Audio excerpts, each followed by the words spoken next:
Então, continuando a nossa série de vídeos, nosso curso básico de trading, agora a gente vai falar da teoria de Dow. Lembrando que esse curso é um mini curso básico de price action, focado para aquelas pessoas que estão começando a operar na bolsa que não sabem nada, não tem conhecimento nenhum. A gente já falou o que é bolsa de valores, qual é a diferença de trade e investimento, tipo de ativos na bolsa, a gente falou de derivativos, falou de mercado à vista, a gente falou de Forex, falou de CFD, falou de book de ofertas, e aí agora a gente está entrando na parte de análise gráfica propriamente dita, onde a gente já falou o que é análise gráfica, tipos de gráfico, suporte e resistência, linha de tendência. Falamos um pouquinho de médias móveis também, agora a gente vai entrar na teoria de Dow, beleza? A teoria de Dow foi uma teoria criada por Charles Dow, que era um jornalista do Wall Street Journal, que viveu no século XX, né? Ele nasceu em 1851 e morreu em 1902. Então, a análise técnica foi criada por ele, basicamente, e as teorias dele são utilizadas até hoje, apesar de que eu preciso fazer uma ressalva que essas teorias são muito básicas, assim, para a gente operar hoje, ganhar dinheiro de verdade, só usar a teoria de Dow é uma coisa muito simplista, mas os conceitos básicos que ele apresenta são, vamos dizer assim, inovadores para a época, né? E até hoje são utilizados porque são verídicos, né? Fazendo um comparativo com a física, seria como se fossem as leis de Newton, assim, sabe? Então, o Charles Dow foi o criador do índice Dow Jones, né, que é o índice que mede o desempenho das 30 maiores ações da Bolsa Americana, que é um índice utilizado até hoje. A teoria de Dow basicamente dizia que os preços descontam tudo, ou seja, todos os investidores e traders eles têm o seu motivo para comprar e para vender, qualquer ativo que seja, e cada pessoa que está negociando esses ativos ela tem um nível de informação, vamos dizer assim, né?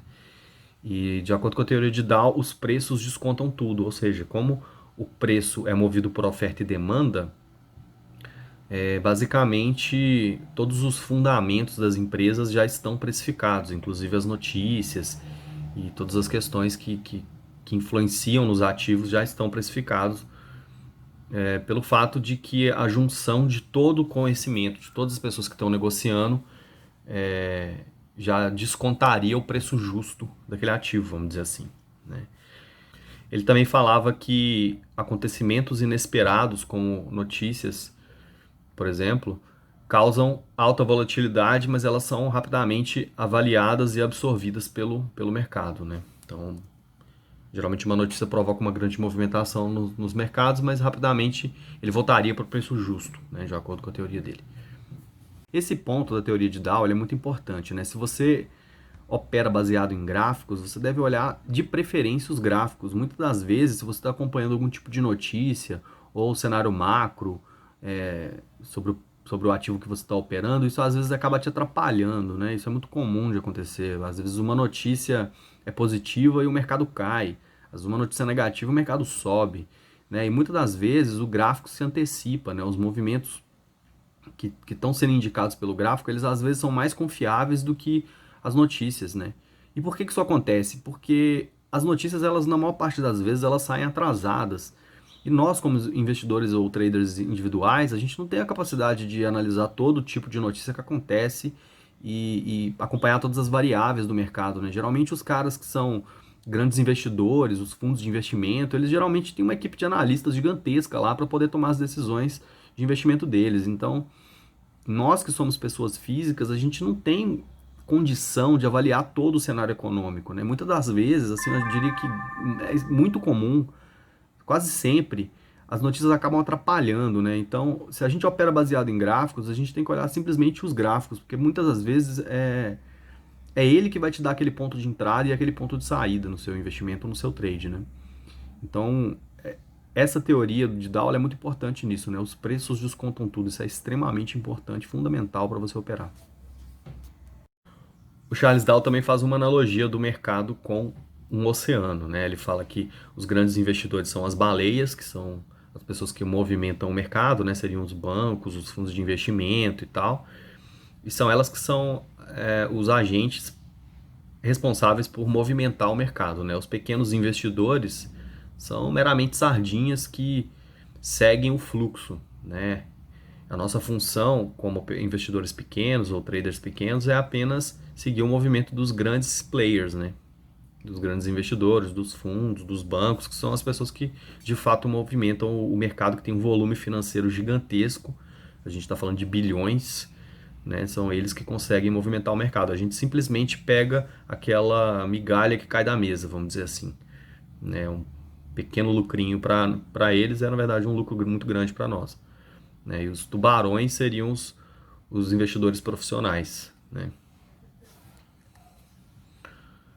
Então, o papel dos investidores individuais é surfar o movimento do mercado, né? Então, basicamente, a teoria de Dow diz que os preços se movimentam de três formas, né? Tendências de alta, tendências de baixa ou lateralidade, né? Grosso modo falando, o mercado ou ele sobe ou ele cai ou ele anda de lado, né? E ele também faz uma associação com o volume, né? Ele diz que quando uma tendência muda, ocorre um grande movimento um grande aumento do volume, né? Então ele acreditava que volumes pequenos deveriam ser desconsiderados e os grandes volumes que são aqueles confiáveis, vamos dizer assim, né? Se você tem um movimento numa determinada direção, o volume tem que acompanhar essa movimentação, né? Fazendo uma ressalva aqui, eu particularmente não uso volume, conheço algumas pessoas que não usam também, porque eu acho que o volume é um indicador, como qualquer outro. Eu acho que o preço já diz muita coisa, né? Então por isso que eu faço uma análise só de preço, de tendência, de ciclo, essas coisas. E eu acho que o volume, assim como qualquer outro indicador, ele também falha, né? Eu não acho errado usar, obviamente, é fundamental, muita gente usa. Tem gente que fala que é imprescindível, mas não acho que seja tão imprescindível assim você utilizar o volume para operar, não. Eu particularmente, como eu falei, eu não uso. Conheço algumas pessoas que não usam, mas eu acho que a maioria utiliza e pode ser muito benéfico, né, na sua análise, como qualquer outro indicador. Sinceramente, eu não acho que ele seja mais importante, não. Então, uma tendência caracterizada por topos e fundos ascendentes, né, uma tendência de alta. Uma tendência de baixa é caracterizada por topos e fundos descendentes, né? Então a gente tem um mercado de alta aqui com um fundo ascendente, né, outros topos ascendentes. E uma consolidação é quando basicamente o mercado está andando de lado e a gente não tem tendência, né? São esses três movimentos básicos que o mercado pode fazer. Uma tendência ela apresenta três fases, né? A fase de acumulação, a fase de participação pública e a fase de distribuição. A fase de acumulação é a parte que os investidores estão acumulando suas posições, ou seja, eles estão comprando para jogar o mercado para cima, e a fase de distribuição é o oposto, né? É a fase que o mercado já subiu demais e os grandes investidores começam a distribuir aquelas posições que eles acumularam, né? Então, eles vão comprando quando está baixo e eles vão distribuindo quando está alto, quando está caro, né? Vamos dizer assim.